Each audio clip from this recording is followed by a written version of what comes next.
Listen Live icon. And if you want to hear one of your favorite WHOW programs when you want to, just click on the Audio on Demand icon. WHOW programming is there when you want it. Just another service from the big 1520 AM and 92.3 FM WHOW.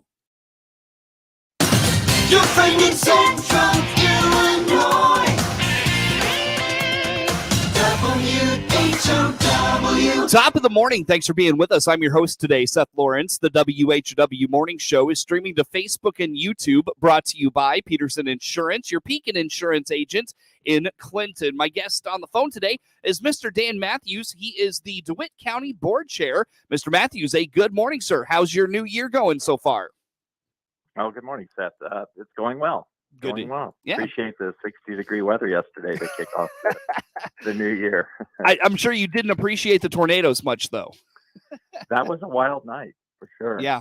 Did not expect that. All of a sudden, just happened to turn on, the Facebook and saw that and sat there for about an hour and Wade decided when to head out from Springfield and head home. Yeah, that was, certainly was a crazy night, but we appreciate you making time for us here this morning and following up last Thursday night's DeWitt County Board meeting and a bit later in the year for the board to meet, but we appreciate you making time to follow things up with us. And let's start, Mr. Matthews, with an update on the Enel Green Energy's Alta Farms wind project. Folks see the erection of the wind turbines on the west side of the county, and those have been up for some time now, and we're all kind of waiting for those to get turned on and go live. So what was the status? I know you heard from the engineering firm that is representing the county as those go up and things continue on there in rural DeWitt County. What did you hear from Mr. Terry Fountain and Cummins Engineering on Thursday night?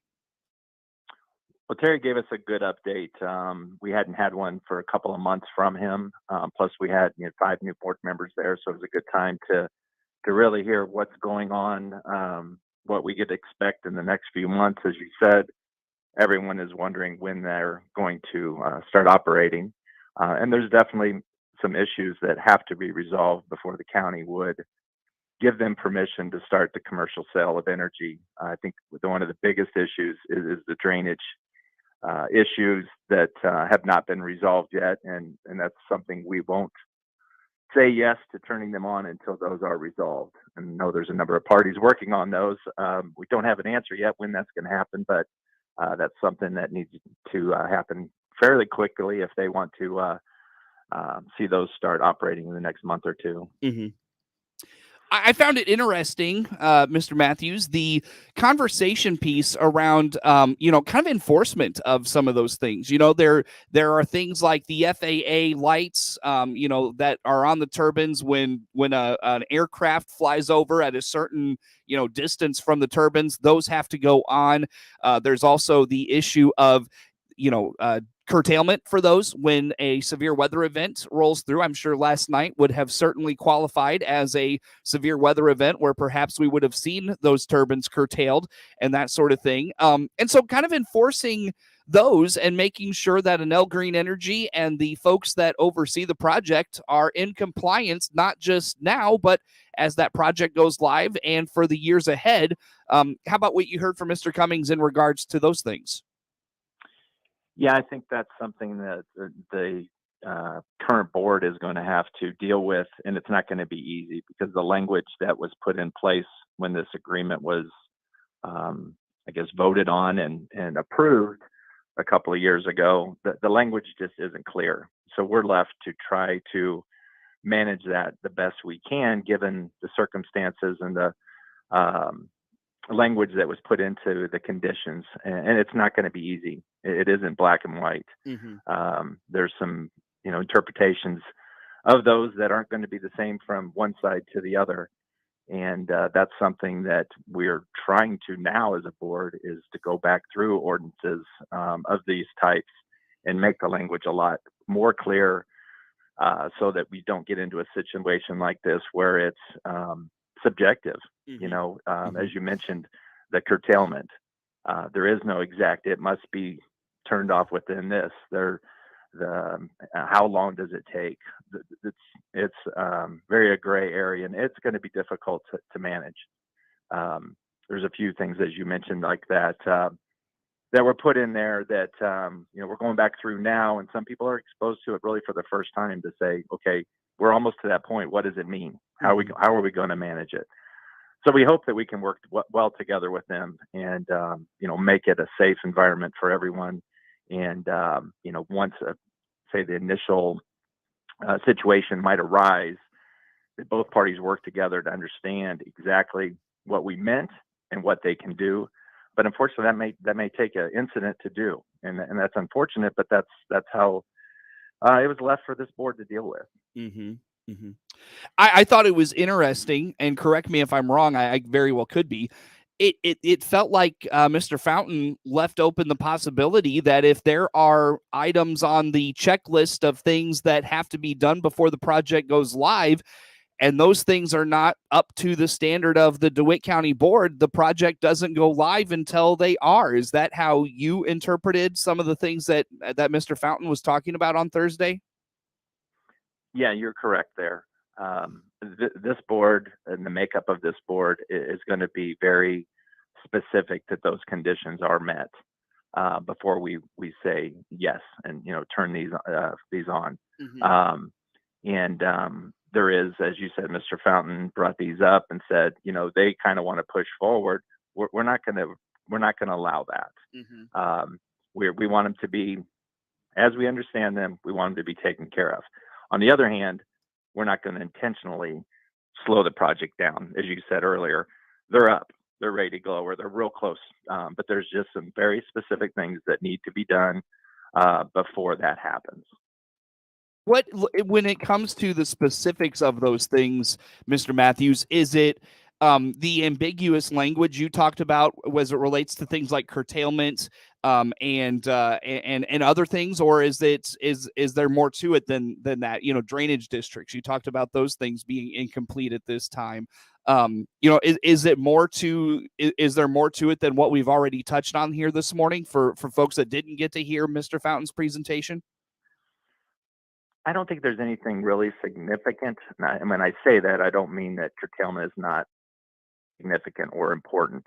But my opinion is the biggest hurdle right now is probably the drainage districts, making sure that everything was done as they understand and they get their agreement done, their portion of it. Some of the other things are important, but I think they're just more of a checklist item that need to be done, and then we'll be able to move on from there. Very good. Very good. Well, Mr. Matthews, as it relates to the things Mr. Fountain talked about last Thursday, anything stand out to you that we haven't touched on that you want to point out for our listeners? Not really, Seth. I don't think there is anything that is specific to things that need to be done before go live date, as long as the conditions are met. But I think there is things that this board needs to consider when you look at some of the conditions, things that need to be done after year one, reviews. Mm-hmm. There's some other 3 and 5 year windows of things that need to be managed. Right. And again, those are kind of gray areas, but things that we're going to have to make sure we stay on top of and make sure that the wind farm owners are doing their part in meeting those obligations as well. Sure. Well, and just one last thing, I don't want to, belabor the point or anything, but is it if the county prevents this from going live and let's say this spills into, maybe the spring, maybe even the summer, and there's back and forths going on about, how to interpret language and what's best for both parties and all of those things. Is it hurting the county at all to have these turbines up and they're not operational? Is it and not hurting the county, say physically, but financially? I mean, at that point they'd have been up for almost a year and they're still not going live, and all of that is that at all a hindrance to the county in your perspective? Well, I certainly don't want them to sit out there and not produce energy and produce income for the county. So right. We have to figure out a way to make that happen. They're not going away. What could be worse than have them sit out there for, months, years and not do anything, yet, be there. And again, I guess my point, they're not going away. So we need to figure it out so that we can move forward. They can move forward and we can, collect the tax dollars that the agreement and the project will bring to the county, so that we can use that for, planning and also other things that will come up that we need those revenues for. Yeah, for sure. Well, Mr. Matthews, as we wrap up the first segment here with you this morning, I noticed that and also went through a number of appointments, particularly a couple of drainage district appointments. There were some RPC, ZBA appointments. Several of those, in fact, were those unfilled terms? Are those what's the situation there with those two entities and the appointments made there? Do you mind giving us a quick overview of that process? Sure. The ZBA, we had a couple of members that hadn't been reappointed yet. They were continuing to serve as we waited kind of for the new board to take their seats. So we reappointed Mr. Hedrick, Mr. Waters. We did have Mr. Patrick Ryan, now that he's on the board, to no longer serve on the ZBA. So we appointed Travis Hauser to take his position, and also reappointed Mr. Griffin. Mm-hmm. So those were some reappointments that just hadn't been done yet. And then again, Travis taking Mr. Ryan's spot on the ZBA. RPC, we also had Joe Whitty now on the board. So Joe was resigning his position, so we needed to fill his spot. And also we had a member, Mo Winstead, had given up his spot earlier in the year, and we hadn't replaced him yet. So those were kind of a combination of reappointments and then filling a couple spots that were currently being, served by now board members. Sure. So they need to get off those. And then the others you mentioned, some drainage district, and those are appointments that are made by those entities themselves, but the board gives the final approval on those appointments. Gotcha. Interesting. Very good. Well, appreciate you clearing that up for us. Mr. Matthews, a timeout here. Let's take that. We'll come back, talk some more. Dan Matthews is the DeWitt County Board Chair, our guest on the phone here for this morning, and more to come with him here on the WHOW Morning Show.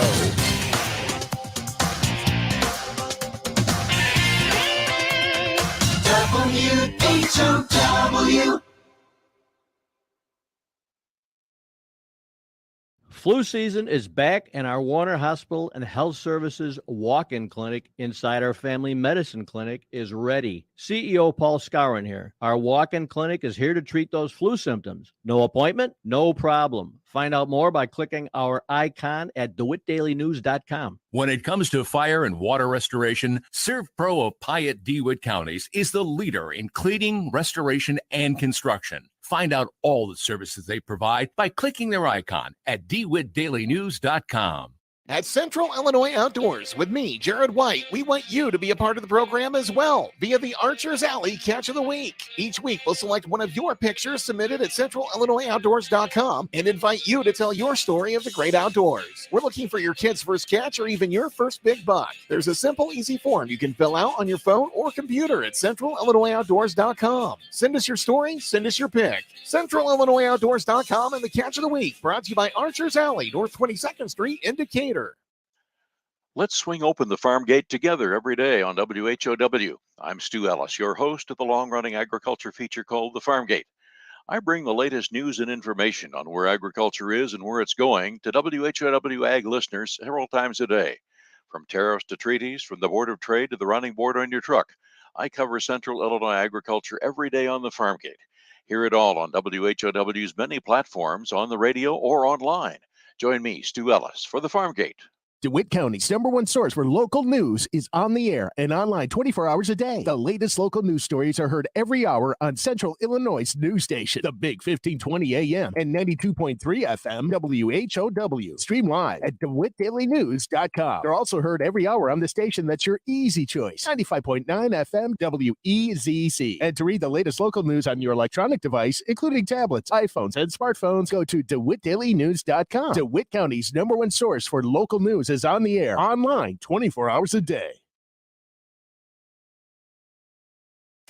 Your friend in Central Illinois, WHOW. Once again, a good morning. Thanks for being with us. I'm your host today, Seth Lawrence. My guest on the phone today, Mr. Dan Matthews, is the DeWitt County Board Chair. And Mr. Matthews, recapping last Thursday night's DeWitt County Board meeting, let's dive into the county, I guess, being approached by the Sportsman's Club regarding the General Assembly's Protect Illinois Communities Act. And Mr. Matthews, what was this? What's this all about?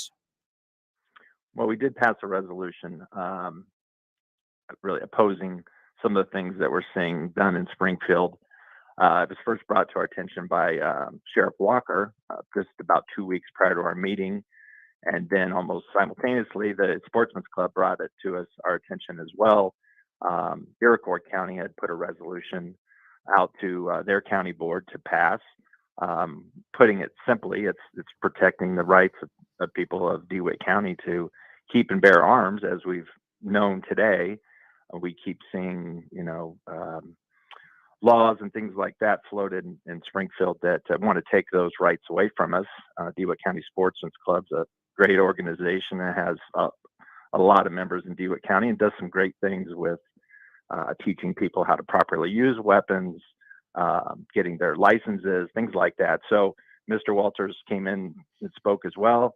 And the board really, as soon as we got it from Sheriff Walker and then just hearing it again from Mr. Walters, it was the easy choice to pass the resolution.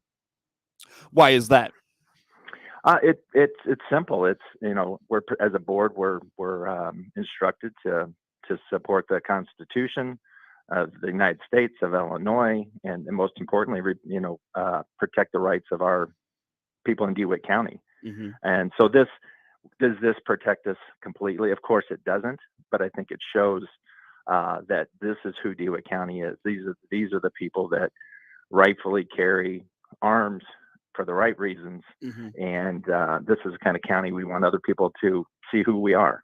This is what we do. This is a good place to live. And things like this, I think, just help to promote DeWitt County. And again, most importantly, protect our rights. Mm-hmm. Yep, no question. Well, and it'll be one of those things that I'm sure will continue to come up as the firearms discussion in Springfield kind of intensifies here with the new General Assembly and all of those things. So, yeah, and like you said, I thought you made a good point. It may or may not make a difference, but to take a stand and stand with the folks of DeWitt County was important to the board. Yes, it was, for sure. Mr. Matthews, let's dive into other things happening within the DeWitt County Board meeting from last Thursday. From the committee reports, Mr. Carter from Land Use talking about some county code ordinances going to the Regional Planning Commission for some text amendment changes. What's going on there? I kind of mentioned that earlier. What we're trying to do there is really write in better languages to our ordinances so that we have clearer direction when we have special use permits in the future. And they've done a good job going back through those. It's very time consuming, but they've done a good job putting together some new language that's going to go forward now onto RPC and ZBA and then back to the board for a final vote. So that committee, again, has done a great job doing that. Very good. So, and probably a lot more of that to come with the new board and some, appointments and what's the word I'm looking for? Steadiness, I guess, at the RPC ZBA level there. Yes. Yeah. So we have, full group for each of those now. RPC's full, ZBA's full. We've got a board that this is their priorities. And I think we'll see more and more. And it's a lot of work, but we want to try to get things passed quickly through the groups the right way. And so we can move on and because things just continue. And so we can just do the regular business of the county. Yeah. Which takes a lot of time as well. Yeah.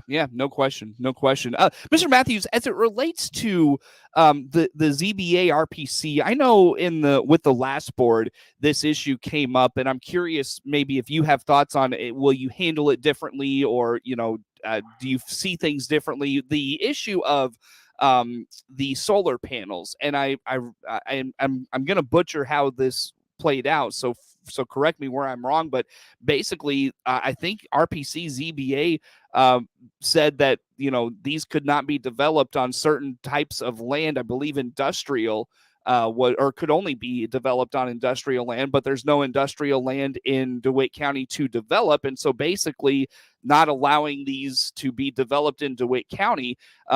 Like I said, I'm sure I butchered how that played itself out with the last board, but do you have thoughts on how maybe you would handle or would like to see that handled going forward? What's your thought there, sir?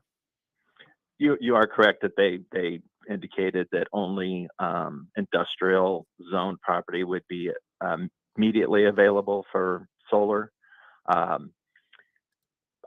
personally believe that there is a place for solar in DeWitt County. To what extent that is, I think landowners have the rights to choose what they want to do with their land, but it also has to follow ordinances and things like that. So I think we'll see people come forward and want to rezone agricultural property for solar. And as you said, we had 2 or 3 meetings in a row about it, the topic, and we haven't heard back in several months, but I don't think that means it's going away. I think people are just rethinking what is solar going to look like. Maybe not as large of projects as maybe we were presented originally, maybe smaller solar farms that you see as you travel around, even, in central Illinois, you're seeing some of those. So I think we'll be seeing some projects brought forward, and the board will decide how to, take those on. But I think there's a place for it in DeWitt County. We'll see how it plays out. Mr. Matthews, I need to let you go for the morning. Again, thank you so much for making time for us, and we'll look forward to talking in the future. Thanks again. All right. Thank you, Seth. That is Dan Matthews. He is the DeWitt County Board Chair, our guest on the phone, and the morning show streams to Facebook and YouTube, brought to you by Peterson Insurance, your Pekin insurance agent in Clinton. As we come up on the bottom of the hour, network news and look at local news and local weather on the way here on the WHOW Morning Show, live online all the time at DeWittDailyNews.com.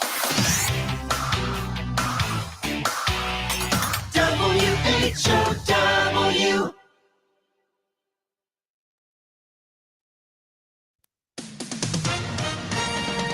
With SRN News, I'm Rich Thomason in Washington.